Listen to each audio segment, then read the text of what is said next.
Hi friends, నేను mummy దగ్గర ఒక కొత్త ఐటెం నేర్చుకున్నాను. 9 months ప్లస్ బేబీస్ ఇది చాలా యూస్ఫుల్. ఎప్పుడైతే వాళ్ళు ఫీవర్ గానీ ఏమైనా వస్తే ఈ జావా వాళ్ళ నోటి కమ్మగా ఉంటుంది అనమాట. దానికి కావాల్సిన ఐటమ్స్ ఒకటి చూపిస్తాను. డైలీ కూడా పెట్టుకోవచ్చు జావా. పెసరపప్పు, రైస్, జీలకర్ర, ఇవి ఎంతెంత తీసుకోవాలో నేను ఇప్పుడు చూపిస్తాను. ఇది ఒక గ్లాస్, ఈ గ్లాస్తో నేను కొలత చెప్తాను. 1, ఈ గ్లాస్తో ఒక 2 glasses రైస్ తీసుకోవాలి. ఈ వన్ గ్లాస్కి హాఫ్ మాత్రమే పెసరపప్పు తీసుకోవాలి. ఎందుకంటే ఎక్కువ పెసరపప్పు తీసుకుంటే వాళ్ళకి కడుపు అరగదనమాట. సో ఫస్ట్ నేను పెసరపప్పుని పెడుతున్నాను. ఈ రైస్ని కాస్త బ్రౌన్ వచ్చే వరకు వేయించుకోవాలి. ఈ ఐటెం పేరు వేపుడు జావా. హై ఫ్లేమ్ అయినా పర్వాలేదు, లో ఫ్లేమ్ అయినా పర్వాలేదు. కాస్త బ్రౌనిష్ వచ్చే వరకు రైస్ని వేయించుకోవాలి. సో 5 minutes అలా వేపుతూ ఉండాలి, ఒకటి ఉంచకుండా. సో వైట్ రైస్ అనేది కాస్త బ్రౌనిష్గా కలర్ చేంజ్ అయింది చూడండి. ఇప్పుడు దీన్ని మనం ఒక ప్లేట్లోకి తీసుకోవాలి.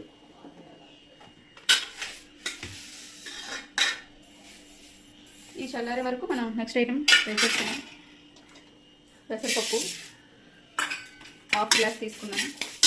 ఇది కూడా కొంచెం వేగాక ఒక 2-3 minutes దీన్ని కూడా చల్లార్చుకోవాలి. ఇది కూడా అయిపోయింది 2-3 minutes. ఇది కూడా మనం ఈ రైస్లో తీసుకోవచ్చు, ఎందుకంటే మనం అన్ని కలిసి మిక్స్ అవుతుంది కాబట్టి. నెక్స్ట్ కాస్త జీలకర్ర తీసుకుందాం. జీలకర్ర బాగా అరగడానికి.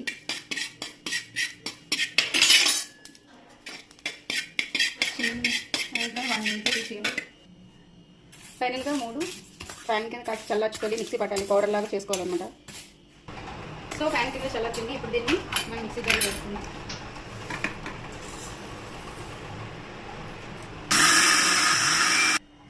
ఓకే, మిక్సీ పెట్టాను. సో చూడండి, మెత్తగా పౌడర్ అయింది. ఇప్పుడు దీన్ని మనం ఒక కంటైనర్లో తీసుకుందాం. ఇప్పుడు ఒక బౌల్ తీసుకొని ఏదైతే రైస్ తీసుకున్నాము, వాటర్ ఎంతనే వేసుకోవచ్చు యాక్చువల్గా. ఒక 2 spoons ఆఫ్ పౌడర్కి ఒక 8 glasses ఆఫ్ వాటర్ 3.5 తీసుకున్నాం. సో హాట్ వాటర్ బాగా 2-3 minutes బాయిల్ అయ్యాక ఏదైతే మనం మిక్సీ పట్టుకున్న పౌడరు, ఎలాగ మనం ఇది ఫుల్గా కుక్ చేస్తాం కాబట్టి హై ఫ్లేమ్లో ఫస్ట్ మరిగించుకొని కాస్త బుడగలు రాగానే ఆ పౌడర్ అనేది ముద్ద కట్టకుండా చేతితో కలుపుతూ ఉండాలి. ఒక చిటికెడు ఉప్పు సరిపడినంత వేయాలి.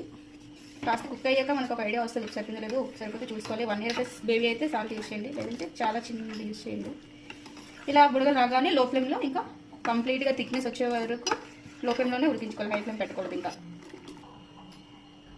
ఆ జావా ఇలా పొయ్యి మీద మరిగే వరకు మనం ఏదైతే పౌడర్ చేసుకున్నామో అదొక బాక్స్లో తీసుకొని, ఈ పౌడర్ 1 month వరకు మనకు వస్తుంది. అంటే పౌడర్ వద్దు, మనం ఎంత చేసుకున్నా 1 monthలో యూజ్ చేసుకోవాలి, ఫ్రెష్గా ఉంటుంది అనమాట.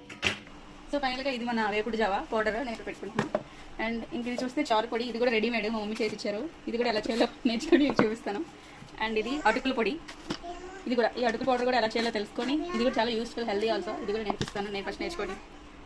సో ఫైనల్గా 10 minutes లో ఫ్లేమ్లో ఉడికాక ఇలా థిక్గా అవుతుంది. ఇంకా మనం స్టవ్ ఆఫ్ చేసేసుకొని ఒక బౌల్లోకి తీసుకొని బాబుకి చల్లారాక తినిపించుకుంటే చాలా చాలా మంచిది, హెల్దీ ఆల్సో. కపం కానీ ఏది కానీ పట్టదు, కడుపు నిండుగా ఉంటుంది అండ్ ఎక్కువసేపు ఆకలి వేయదనమాట. సో డైలీ మీరు దీన్ని 2-3 times ఎన్నిసార్లైనా పెట్టుకోవచ్చు, అరుగుదల కూడా ఎక్కువ వస్తుంది. సో ఫైనల్గా నేను బాబు కోసం ఈ ఫుడ్ని రెడీ చేశాను. ఇది చల్లారాక వాడికి తినిపించేస్తే happy, still he is sleeping.